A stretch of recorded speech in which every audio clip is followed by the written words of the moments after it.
Welcome back, book lovers. Today, we have an exciting unveiling for you. We're going to dive into the ultimate summary of Shannon Lee's inspiring book, Be Water, My Friend. So let's get started. In this book, Shannon Lee, the daughter of the legendary Bruce Lee, shares her thoughts and experiences on life philosophy inspired by her father's teachings. Throughout Be Water, My Friend, Shannon encourages readers to embrace the concept of fluidity. Just as water adapts to its surroundings, she advises us to be flexible, to go with the flow, and to harness our own strengths in the face of challenges. Shannon emphasizes the importance of being adaptable and open-minded. She highlights examples from her father's life, drawing upon his iconic philosophy of Jeet Kune Do, a martial art form focused on being formless, shapeless, and like water. By immersing ourselves in the book, we can learn to break free from the confines of fixed thinking patterns and embrace a more fluid approach to life. Be Water, My Friend covers a range of topics, including personal growth, resilience, mindfulness, and finding balance in an ever-changing world. Shannon Lee's passion and authenticity shine through as she shares her father's wisdom with readers. She urges us to find our own path, to stay true to ourselves, and to cultivate a mindset that enables us to adapt and evolve. By the end of this book, you'll have gained valuable insights, practical advice, and a renewed sense of confidence in your ability to flow like water. So, what are you waiting for? Dive into Shannon Lee's Be Water, My Friend, and embark on a transformative journey towards personal growth and self-empowerment. Introduction. What's in it for me? Let Bruce Lee guide you to your fullest potential. You don't have to be a die-hard martial arts fan or film aficionado to know the name Bruce Lee. A rare master of both disciplines, Lee was beloved by many and is often credited with helping bridge the wide divide between East and West in the 20th century. Yet underneath the Herculean physical feats and Hollywood glitz and glamour was a deep thinker who prized personal growth and enlightened living above all. In fact, Lee believed his external achievements wouldn't have been possible, nor had meaning, if not for his philosophical system, frequently distilled to the simple maxim, be water. Lee's philosophical system was rigorous, to say the least, but he was always wary of imposing his teachings upon others. Instead, he sought to be a finger pointing at the moon, a conduit by which his students and followers might experience truths for themselves. At times, the teachings may seem contradictory. That's intentional. Life is an ever-changing ecosystem, and enlightened living requires an arsenal of responses to draw on. According to your context, challenge yourself to be receptive to contrasting ideas. After all, the approach you'll need tomorrow may very well be the polar opposite of the one you take today. As Lee himself acknowledged, the path to self-actualization is a long one, but it begins with a single step. And although he's no longer here to guide us, the teachings he left behind are, so pack lightly and join us. The journey toward your fullest potential starts now. Key Idea 1. The wisdom of water. Reflecting on his love for martial arts, Lee once mused that everything he knew he learned from them. For Lee, these practices were more than just physical. They mirrored and reflected life. They formed a remarkable microcosm. But it wasn't always that way. Lee was 13 when he started learning Wing Chun under the skilled Sifu, teacher, Yip Man. Yip Man wrapped his training in Taoist philosophy, the concepts of yin and yang, and imagery from the natural world. However, these threads didn't come as naturally as the physical components to the hot-headed young Lee. He was far less interested in heeding the flow of nature than he was in asserting himself over it. So how did this fiery teenager come to adopt Be Water as his guiding philosophy? The revelation came after he was sent home for a week to meditate on his sifu's instructions. Frustrated and resentful, he rowed a small boat out into Hong Kong harbor and infamously punched at the South China Sea. In doing so, the water became his teacher, conveying the message his human sifu had tried to convey for so long. There is strength in softness, power in pliability. You may not be a martial artist, but remember, Lee's philosophy was primarily concerned with self-actualization and enlightened living, two aspirations we can all relate to. So how can we apply the way of water to these endeavors? First, consider water's unparalleled ability to respond deftly to its environment. Sometimes water flows, sometimes it crashes, sometimes water runs around obstacles, sometimes it runs obstacles into the ground. The same applies to us amid the flux of life. Sometimes the wisest response is to yield, other times to assert. We can follow water's example and recognize that each response has its time and place. In this way, water can also be described as being whole, as it embodies yin and yang. Yin and yang are often depicted as black and white, negative and positive, cold and hot, and therefore opposites. Yet this isn't exactly right. Complementary is a more accurate description. And isn't it true that we possess both yin and yang, and that life itself does too? We each have strengths and weaknesses. Life has joy and sorrow. Water can remind us that the healthiest way to move through life is to acknowledge both. That's what makes us, and life, ultimately complete and indivisible. Key idea 2. The gift of emptiness. Empty your mind. This was Lee's ongoing counsel to himself. After all, as several wisdom traditions have pointed out, the value of a vessel, whether a cup, pot, or bottle, is in its emptiness. To Lee, emptiness in the context of enlightened living was twofold: operating from neutrality and being an eternal student. Lee viewed operating from neutrality as standing between positive and negative. Rather than deciding firmly that an experience was good or bad, he strove to embrace the what is. Given how conditioned we are to have preferences and make conclusions, this can be easier said than done. However, using Lee's note to self, empty your mind, as a cue is a great place to start. Say something positive happens to you.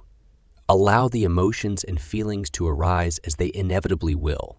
Then, when they've run their course, let them pass through you, circling back to empty mind. In this way, you still see and experience what is. The elation at an unexpected promotion or the irritation at an equally unexpected flat tire, for instance. But you don't hold on to anything longer than necessary. The second branch of Lee's philosophy of emptiness, being an eternal student, promoted constant self-examination. To Lee, the person in the mirror was just as valid a classroom as anything else.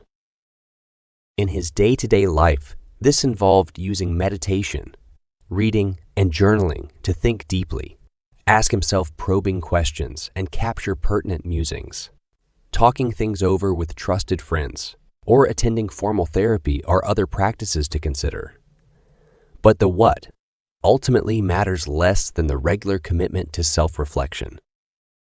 Every day, every second, offers us the opportunity to return to neutral or learn something new.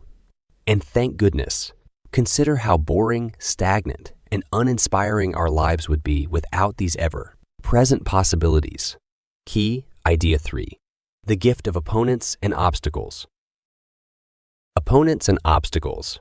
As long as we're living, breathing organisms, we can guarantee we will encounter both, and often. For the most part, opponents and obstacles are seen as adversarial. Very few of us would volunteer to encounter either if we had the choice. Yet Lee saw difficult people and circumstances as less black and white. Perhaps no surprise, given his appreciation of yin and yang. Rather than challenges to fight against, they provided opportunities to co-create with. As with the philosophy of neutrality explored in the previous section, this approach is easy to embrace in theory, less so in practice. Fortunately, however, Lee was happy to act as a signpost on this path too. First, get to know your opponent or obstacle. Moving toward that which is undesirable may seem counterintuitive, but conflict is essentially a heightened relationship, and we're always served by understanding its nature. Ask yourself why you consider this person or circumstance adversarial. Are there any common patterns in your past? How have you contributed to this specific occurrence? Then, flex your empty mind muscles and reflect on what the underlying lesson might be. Whenever Lee got knocked down, physically or spiritually, he would take some time to get quiet, shake off his judgments, and ask, why? Why had he lost or failed? Was there a new skill he needed to learn or an old wound he had to heal? Investigate your own experience. What are you being taught or asked to change? Finally, before taking any action, secure your mindset. Challenge yourself to move past the fear or pessimism. Neither will help you overcome what you're being called to overcome. As Lee wrote to himself, defeat is a state of mind. Don't hamstring your chances of growth and success by deeming them impossible before you even start. Lee regularly used affirmations to ensure his mind was helping rather than hindering him, but journaling or talking are effective tools here too. This last point offers a profound and perhaps confronting realization. We are often our greatest opponent and obstacle, but this is actually good news. After all, unlike others and the world around us, we can become masters of ourselves if we choose. Lee certainly did. Key idea. 4. The truth of kinship. When Lee was interviewed by Canadian journalist Pierre Berton, he was asked whether he identified as Chinese or American. His response is as poignant today as it was then. He identified as human. After all, as he continued in the now famous clip, under the sky, under the heavens, there's but one family. Those close to Lee remember him just as much for his kindness and generosity as they do his expansive mind and physical prowess. Even those who weren't in his inner circle fondly recall his use of the expression, my friend. The warm refrain that littered Lee's conversation and writing.